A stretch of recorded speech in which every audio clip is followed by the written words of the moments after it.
చూసుకో ఇక మిషన్ అక్కడ పోయింది కాకతీయ అయిపోయింది, ఇప్పుడు భగీరథ దాకా వచ్చింది మళ్ళీ ఇంకో కథ. మిషన్ భగీరథపై ఫీల్డ్ సర్వే, స్కీమ్లో లోపాలు, క్షేత్రస్థాయిలో వాస్తవ పరిస్థితులు గుర్తించేందుకు చేపట్టిన సర్కార్.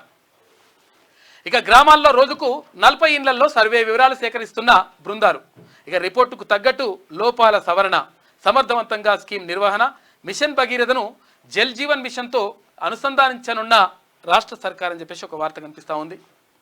నిజామాబాద్ జిల్లా ముక్పాల్ మండల కేంద్రంలో మిషన్ భగీరథపై సర్వే చేస్తున్న సిబ్బంది. చూసుకో, మిషన్ భగీరథ నీళ్ళు మేము నల్ల నీళ్ళు రాకపోతే నేను ఓటు అడుగా అన్నాడు కాక. కానీ నల్ల నీళ్ళు చాలా దగ్గరలో వస్తలేవు.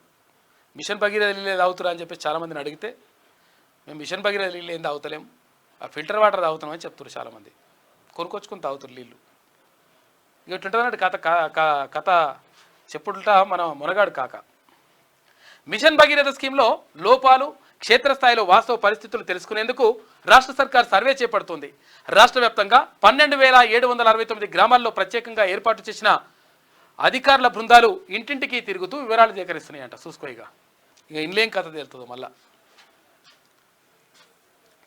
అట్లయింది లెక్క.